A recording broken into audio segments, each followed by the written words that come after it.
जो चीज़ करो ना, खराब और अच्छा चीज़ कुछ नहीं होता दुनिया में।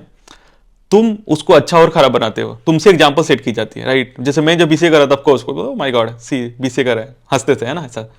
Then I got circulated in फिर चीज सब चीज किया, तो उसके बाद इनफैक्ट मैं भी हंसता था खुद के ऊपर, मैं क्या कर रहा हूँ कुछ समझ में नहीं आ रहा। लेकिन जब मेरा सिलेक्शन होगा तो लोग एग्जाम्पल देना स्टार्ट किया, लोग खुद बीसीए कराने लगे अपने बच्चों को, है ना ऐसा। लोग बीटेक वाले को हंसने लगे, देखो बीटेक कर लिया, इसको कुछ नहीं हो रहा है ना, ऐसे करके।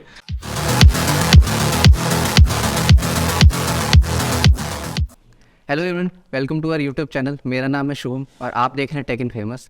यार आज की जो वीडियो है वो एक पॉडकास्ट रहने वाली है, और कोई एक छोटी मोटी पॉडकास्ट नहीं है, बहुत स्पेशल आदमी के साथ पॉडकास्ट रहने वाली है जिन्होंने मुझे भी काफ़ी इंस्पायर किया है और थाउजेंड्स ऑफ लोगों को इंस्पायर किया है। ठीक है, मैं उनको काफ़ी टाइम से लिंक्डइन पे फॉलो कर रहा हूँ, उनके पोस्ट भी देख रहा हूँ काफ़ी टाइम से, और मुझे काफ़ी फैसिनेटिंग और इंस्पायरिंग लगती है उनकी जर्नी। इसलिए मैंने उनको अपने पॉडकास्ट पे बुलाया as a first ever guest, और मुझे काफ़ी प्राउड भी फील हो रहा है और काफ़ी एक्साइटमेंट भी फील हो रही है। तो चलो वीडियो को सीधे शुरू करते हैं बिना किसी देरी के, और सबसे पहले उनका वेलकम करते हैं। Welcome Santosh Mishra sir, welcome to our YouTube channel. Yeah thank you so much invite करने के लिए। बहुत अच्छा लग रहा है आपके चैनल पे आकर, और इनफैक्ट और अच्छा लगा कि आपने फर्स्ट गेस्ट मुझे इनवाइट किया, तो थैंक यू सो मच उसके लिए। या थैंक यू सो मच हमारे चैनल पे आने के लिए। सबसे पहले तो हम आपके थोड़ा ब्रीफ इंट्रोडक्शन से शुरू करते हैं, ताकि हमारे व्यूअर्स आपके बारे में जो अभी तक नहीं जानते, वैसे मुझे पता है कि मोस्ट ऑफ लोग अभी तक आपको जानते होंगे, जो अभी तक नहीं जानते उनके लिए एक ब्रीफ इंट्रोडक्शन दीजिए अपना। जरूर जरूर। सो एज आपने बताया, मेरा नाम संतोष मिश्रा है और मैं करेंटली माइक्रोसॉफ्ट में सॉफ्टवेयर इंजीनियर हूँ। एंड इससे पहले मैं VMware में जॉब किया हूँ, और उससे पहले टेराटा में। तो ये मेरी तीसरी कंपनी है माइक्रोसॉफ्ट, और मैं बेसिकली MCA किया हूँ NIT तिरुचिरापल्ली से। एंड मैं शिवान बिहार का रहने वाला हूँ। सो ये मेरी थोड़ी सी ब्रीफ जर्नी है यार मेरे बारे में। जी जी। थैंक्स फॉर इन्फॉर्मिंग अस। इससे हमें ओवरव्यू मिल जाएगा कि एक्चुअली में आगे वीडियो में क्या टेक अवे लोगों को मिलने वाला है। ठीक है, तो जी शुरू करते हैं। सबसे पहले तो हम आपकी जो इनिशियल लाइफ जर्नी है ना, क्योंकि वही सबसे इंस्पायरिंग है मेरे लिए भी और बहुत सारे लोगों के लिए भी। ठीक है, तो मेरे को आपकी जो initial life journey before BCA, जैसे कि आपने मेंशन किया आप MCA किया है, BCA भी किया है, तो BCA से पहले जो आपकी जर्नी है, लाइफ जर्नी, क्या आप उसके बारे में थोड़ा हमें बता सकते हैं? थोड़ा उस पर लाइट डालिए, थोड़ा सा उसके बारे में हमें थोड़ा जानना है। देखिए, BCA से पहले मैं मतलब बेसिकली मैं गांव से पढ़ाई किया। अगर शुरू को बताऊं तो शुरू के 0 10 तक मैं गांव से पढ़ाई किया, हिंदी मीडियम से, बिहार के गांव से। तो वहाँ पे वही था कि मैं शुरू में तो स्कूल गया ही नहीं, लेटर ऑन तीसरी या चौथी क्लास से जाना स्टार्ट किया स्कूल, और वहाँ से ऐसे ही बस पढ़ता था, जस्ट कि सारे लोग पढ़ रहे हैं तो मैं भी पढ़ना चाहिए, ऐसा बस, है ना। कोई पर्पस लाइफ का नहीं था, कुछ भी क्यों पढ़ रहा हूँ मुझे कुछ पता नहीं था। धीरे धीरे, और ऑफकोर्स उससे आप नहीं पढ़ोगे, मन से नहीं पढ़ोगे, तो मैं तो हर क्लास में ही फेल हुआ। लेकिन ओवर द टाइम 8वीं क्लास में गया तो फिर मुझे रियलाइज हुआ कि नहीं नहीं, अच्छे से पढ़ना चाहिए, मुझे अच्छा लगने लगा, एंजॉय करने लगा पढ़ाई में। देन पढ़ाई करके मैं वहाँ से फिर गांव से, ऑफकोर्स 10th तक गांव से पढ़ाई किया। फिर मेरे अच्छे मार्क्स आए 10th में। देन मैंने घर से बोला, फिर मैंने 12th के लिए मैं पटना आया, जहाँ से मैं डॉक्टर करना चाहता था, but just I have to give up my dream, just because की इंग्लिश मुझे नहीं आती थी, तो that was too difficult for me, ऐसा।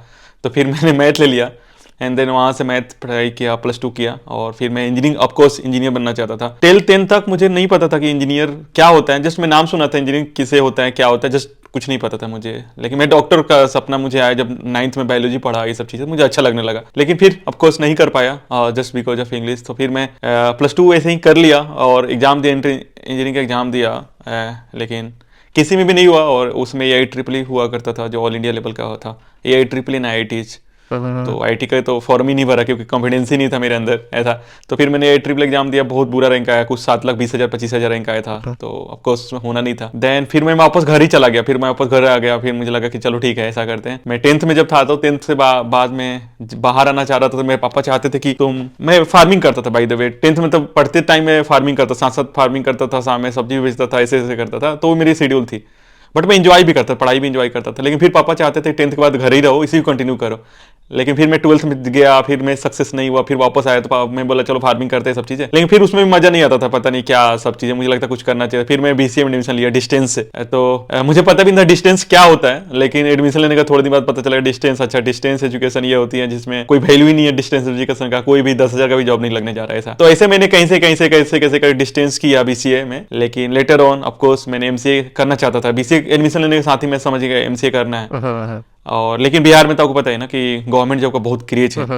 तो मैं बीसीए कर रहा था जस्ट नेम सेक के लिए, लेकिन मैं साथ साथ गवर्नमेंट जॉब की तैयारी भी कर रहा था। तो एयरफोर्स, नेवी, रेलवेज, बहुत सारे एग्जाम दिया, लेकिन पता नहीं कहीं नहीं हो रहा था मेरा, कहीं भी सिलेक्शन नहीं हुआ। फिर मैंने सोचा अब तो एमसीए ही करना है, तो फिर मैंने एमसीए वहां से बहुत ही मेहनत किया, लेकिन फर्स्ट अटेम्प्ट में तो नहीं हुआ कहीं भी, लेकिन सेकंड अटेम्प्ट में बहुत बहुत ज्यादा मेहनत किया है। बोले तो बहुत ज्यादा मेहनत किया, 17-18 घंटे मेहनत किया, लेकिन then I got selected in all over सारे एग्जाम में टॉप 10, टॉप 20, टॉप 50 के अंदर रैंक आया ऐसे करके ना। तो वहां से मेरा एमसीए में गया, फिर वहां से एनआईटी का सफर स्टार्ट हुआ। ठीक है। तो वहां बोल सकते हैं मतलब that was my first big success of my life.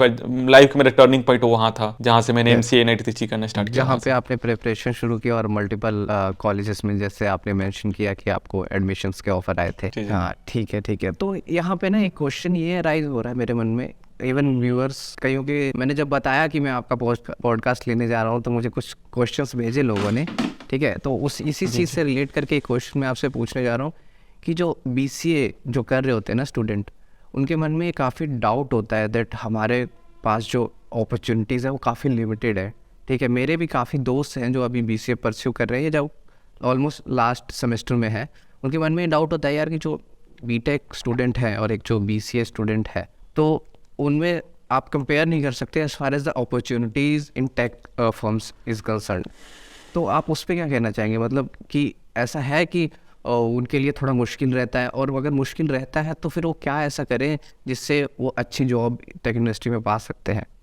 देखिए क्वेश्चन अच्छा है आपका। देखिए मैं भी जब बीसीए कर रहा था तो मेरे अंदर भी बहुत सारा चीज़ें था कि कंपैरिजन की भावना आ जाती है कि अरे यार बीटेक कर रहे थे यार, प्रो एंड मैं तो कुछ भी नहीं हूँ, ये सब चीज़ें आती है, ठीक है। तो मेरा ऐसा है कि देखिए क्या है कि लोगों को ऐसा है, मेरा अभी एक्सपीरियंस इधर इतना आने के बाद मैं एक ही चीज़ बोलता हूँ कि देखो जो चीज़ करो ना, खराब और अच्छा चीज़ कुछ नहीं होता दुनिया में, तुम उसको अच्छा और खराब बनाते हो, तुमसे एग्जांपल सेट की जाती है, राइट। जैसे मैं जब बीसीए कर रहा था of course my God see BCA कर रहा है, हंसते थे है ना ऐसा। Then I got circulated in चीज सब चीज किया, तो उसके बाद इनफैक्ट मैं भी हंसता था खुद के ऊपर, मैं क्या कर रहा हूँ कुछ समझ में नहीं आ रहा। लेकिन जब मेरा सिलेक्शन होगा तो लोग एग्जांपल देना स्टार्ट किया, लोग खुद बीसीए करने लगे अपने बच्चों को, है ना ऐसा। लोग बीटेक वाले को हंसने लगे, देखो बीटेक कर लिया इसको कुछ नहीं हो रहा है ऐसे करके। तो मेरा ऐसा मानना है कि जिसमें करो, राइट, जिसमें एडमिशन लो उसको बेस्ट बनाओ, उसको तुम डिसाइड करते हो क्या है क्या नहीं। बीए भी लोग करते हैं, बीए करते हैं, बीटेक करते हैं, बीएससी करते हैं, बहुत सारी चीजें हैं, कोई खराब नहीं है। तुम उसमें बस टॉप बनने की कोशिश करो, then you will lead, right, lead करोगे उसमें, है ना। ठीक। तो मेरा ऐसा है कि अगर बीसीए, देखो मैं अभी भी बोलना चाहूंगा, अगर तुम +2 में हो, राइट, +2 के बाद तुम बीसीए करते हो, राइट, तो +2 में हो तो कोशिश करो कि तुम्हारा अच्छे बीटेक कॉलेज में एडमिशन हो जाए, अच्छे कॉलेज में हो जाए। नहीं हो रहा है तो डोनेशन से एडमिशन मत लो, डोनेशन से एडमिशन मत लो, ठीक है। डोनेशन से लोग एडमिशन ले लेते हैं, पैसा वेस्ट करते हैं। ऐसा मानो कि देखो तुम्हें मेहनत करना पड़ेगा एक बार, है ना, लाइफ में एक बार मेहनत करना पड़ेगा, फिर एक बार मेहनत सीख गए ना, करना सीख गए ना, तो खुद ही तुम पीछे मुड़ के नहीं देखो, खुद ही तुम्हारा जो सक्सेस ना वो तुम्हें पुश करके नेक्स्ट सक्सेस दिलाएगा, है ना ऐसा। तो अगर अच्छे कॉलेज में बीटेक में नहीं हो पाया तो डोनेशन से एडमिशन मत लो, बीसीए कर सकते हो, बीसीए कर सकते हो। और बीसीए करने के बाद बहुत अच्छे अपॉर्चुनिटी मिलते हैं, अगर अच्छे से फिर से चांस मिलेगा और तुम मेच्योर भी बन जाते हो फिर बीसीए करने के बाद, और देन फिर से एनआईटी में आ सकते थे। मैं एनआईटी त्रिची में आ गया वापस, है ना ऐसा। एनआईटी त्रिची में जो बीटेक करके बंदे जो 100 के अंदर 15 लाख 20 लाख लोगों के एग्जाम में 100 के अंदर रैंक आते तो एनआईटी त्रिची के बीटेक करते हैं, है ना। और मैं बीसीए एमसीए करके अभी आ गया, और बट हाँ मैं ये नहीं बोल सकता मैं बीटेक बराबर हो गया of course, but MCA equivalent to BTech माना जाता है। और बीटेक जो थोड़ा सा टाइम लगा, बट मैं वहां पे अगर बीटेक वाले जहां प्लेसमेंट ले सकते हैं, एमसीए वाले भी वहीं प्लेसमेंट ले सकते हैं। इनफैक्ट कभी किसी कंपनी में ज्यादा भी पैकेज मिलती है ना ऐसा। तो ऑलमोस्ट आप बराबर ही हो एक तरह से, है ना ऐसा, कोई डिफरेंस नहीं है ऐसा। सो मुझे ये लगता है कि अगर आप instead of doing BTech from donation and everything और कोई खराब कॉलेज से करने का अच्छा है कि होल्ड करो और बीसीए कर लो एंड देन एमसीए करो अच्छे कॉलेज से। लेकिन ऑफकोर्स आसान कुछ नहीं है, आपको मेहनत तो करने पड़ेगा, मेहनत तो 100% मेहनत तो करना पड़ेगा। और अच्छी बात है, मैं तो मानता हूं कि मेहनत करना पड़े तो इट शुड बी हैप्पी, क्योंकि फ्री का सक्सेस मिलेगा तो सोचो 8 बिलियन लोग हैं इस दुनिया में, राइट, 8 बिलियन लोग हैं दुनिया में, फिर सबको फिर सक्सेस मिल जाएगा, फिर आपको क्यों वैल्यू कोई देगा, राइट। मैं माइक्रोसॉफ्ट में क्यों हूं, चाहे आप XYZ कंपनी में क्यों, कोई गूगल में क्यों है, क्योंकि they have something unique quality, है ना। मैं गूगल में नहीं हूं कि कोई मेरे साथ कुछ कमियां होंगी, मैं भी बोल सकता हूं ऐसा। सो मुझे लगता है कि मेहनत जहां पे है वहीं पे आपको रिवार्ड भी है ना ऐसा। तो मेहनत करने से घबराओ नहीं, मेहनत है तो आपको सक्सेस मिलेगी। तो मैं यही बोलूंगा कि बीटेक खराब अच्छा कॉलेज से हो रहा है तो of course you should give preference to BTech, but नहीं हो रहा है तो डोनेशन से एडमिशन लेने की जगह पे आप बीसीए कर लो एंड देन एमसीए कर सकते हो, जो कि इक्विवेलेंट टू बीटेक है। Thank you sir, thank you for the insight. आपने जो अभी प्रोवाइड किया काफ़ी मोटिवेशनल था काफ़ी बच्चों के लिए, और इवन इनकी मेरे लिए भी।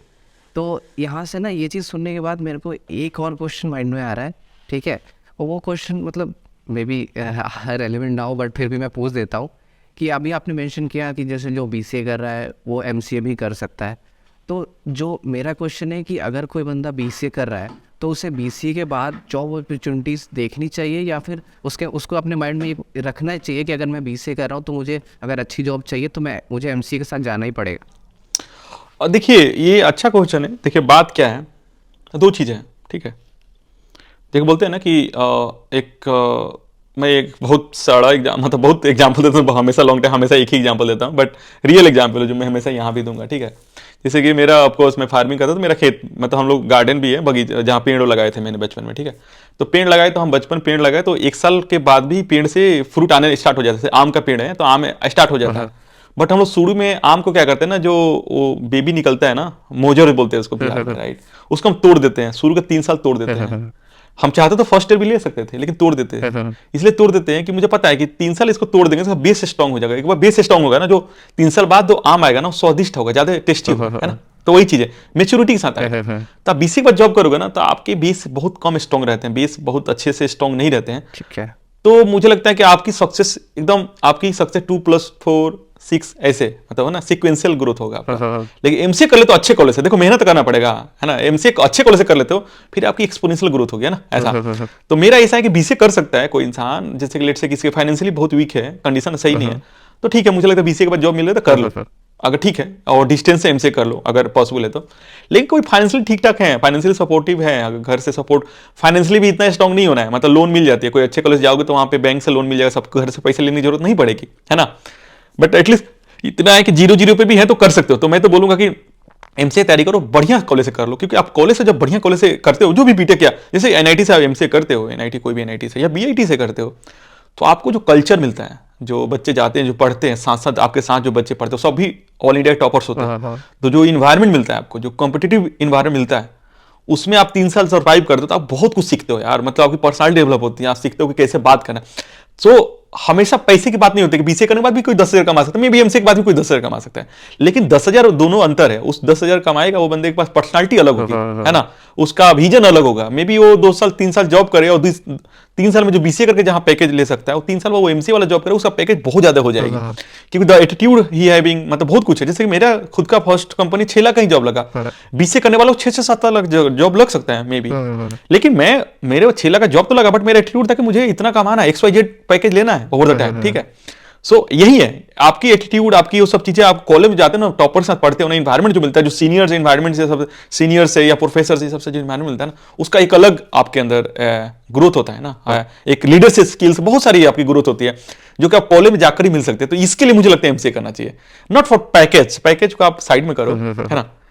लेकिन ये सब चीजें मुझे लगता है आप मिस कर दोगे अगर आप बीसीए को डायरेक्ट जॉब करना स्टार्ट किए तो। गॉट इट सर, ठीक है, thanks for the insight sir.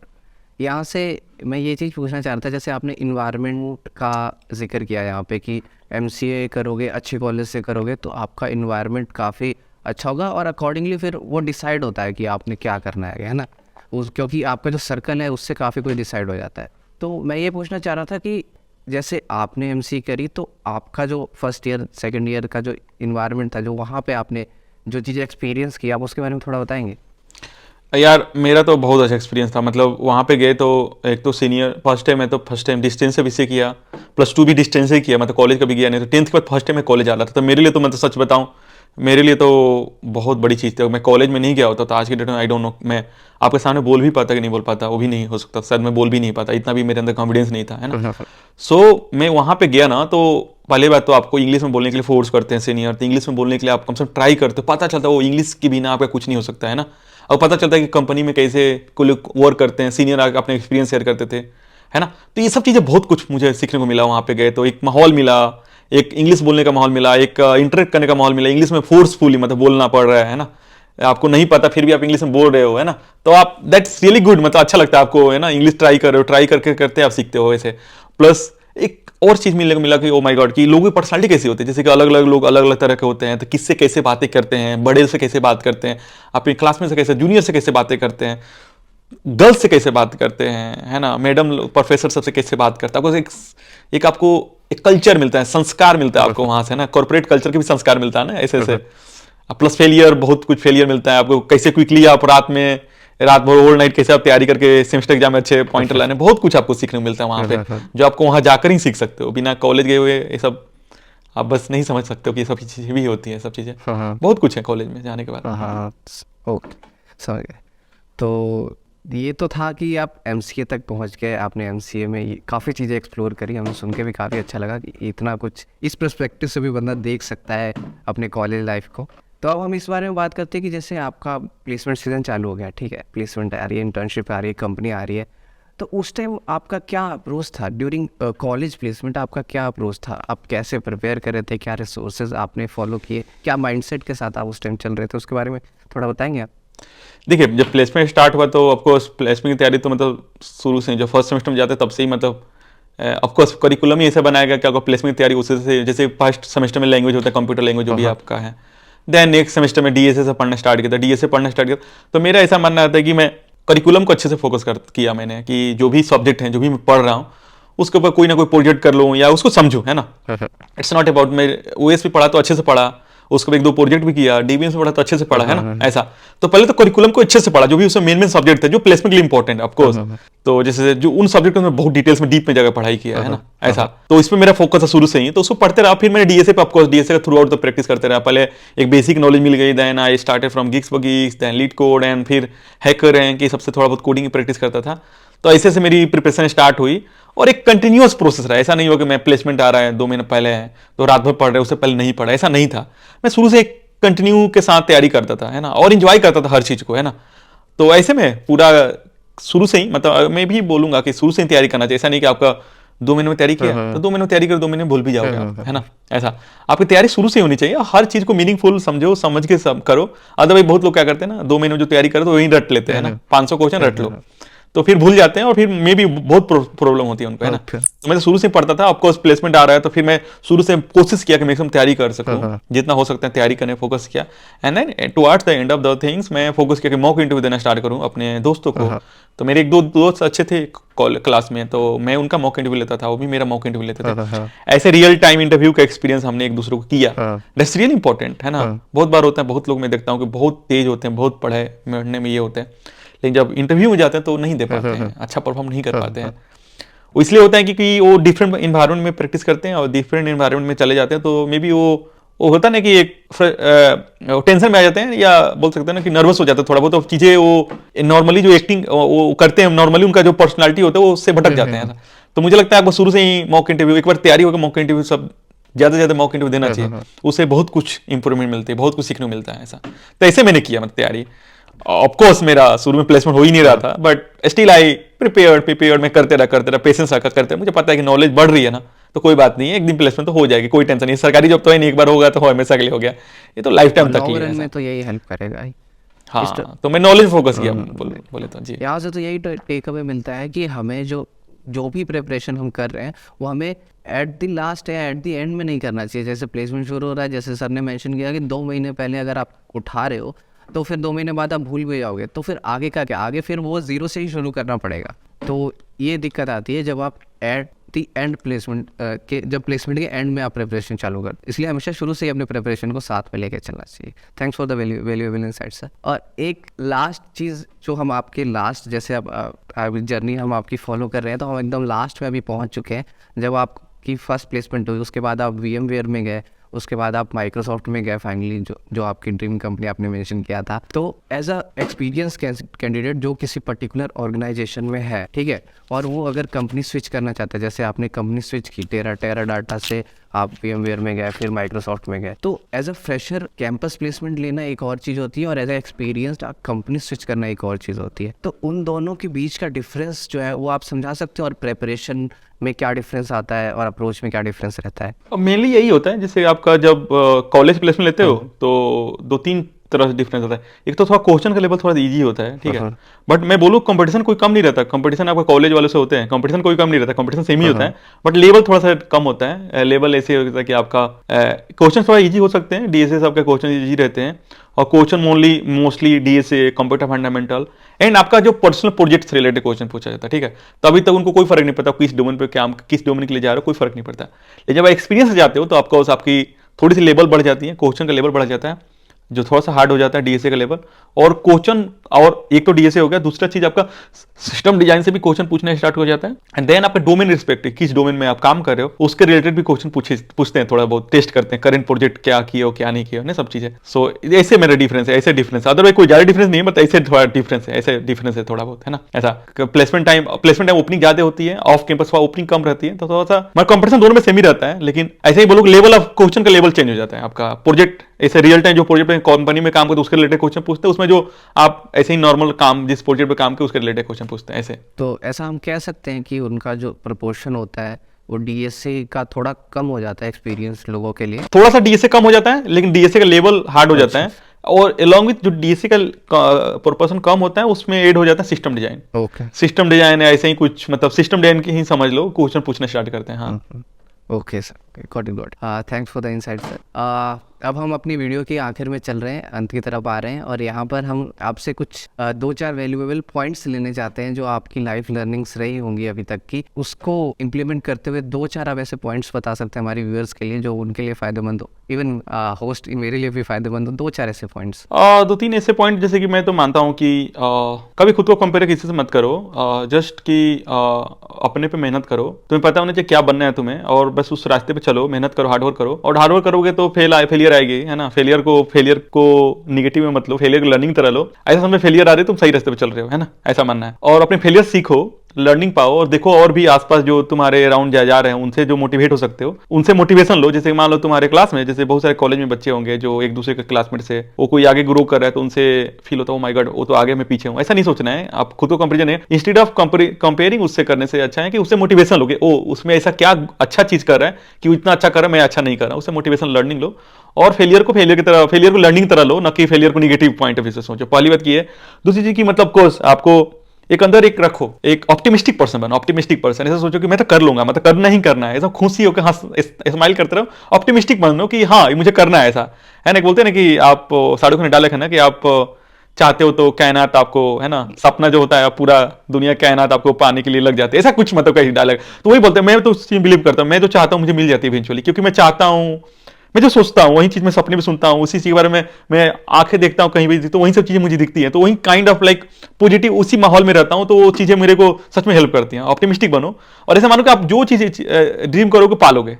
मेरे को तो लगता है, मुझे अभी तक मुझे नहीं लगता कि कोई ऐसा चीज जो मैं पा सकता हूँ, भाई द वे रियलिस्टिक चीज जो मैं डिजर्व करता हूँ वो मैं पा लेता हूँ, है ना, ऐसा। और यही सब चीजें हैं। दूसरी चीज की वही यही चीज बोलूंगा कि हर किसी का अपना अपना रास्ता है, अपना अपना जर्नी है, किसी की जर्नी किसी से क्रॉस नहीं होती है। तो आप अपनी जर्नी में मेहनत करोगे तो आप जरूर सक्सेस पाओगे। और फोकस इज रियली इंपॉर्टेंट। आसपास के निगेटिविटी लोग रहते हैं, तुम्हारे ऊपर कुछ टॉन्ट मारेंगे, कुछ कमेंट करें, कुछ भी करेंगे, ध्यान मत दो, जस्ट फोकस करो, अपने एक्शन से जवाब दो, न कि उनको बोल के जवाब दो, ऐसा।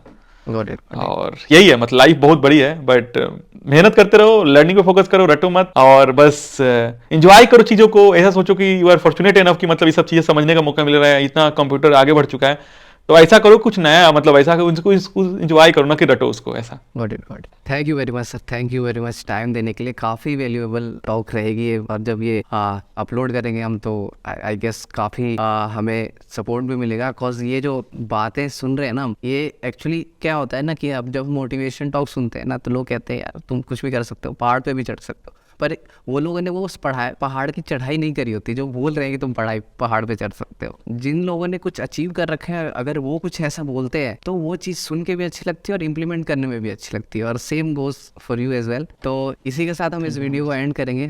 हम आपका बहुत बहुत शुक्रिया करते हैं हमारे चैनल पे आने के लिए, थैंक यू सो मच। इसी के साथ हम वीडियो को एंड करते हैं। Thanks for watching our podcast. अगर आपको ये वीडियो अच्छी लगी हो तो प्लीज़ लाइक कर दे, चैनल को सब्सक्राइब कर दे, and share with your friends. तब तक के लिए bye bye and have a nice day.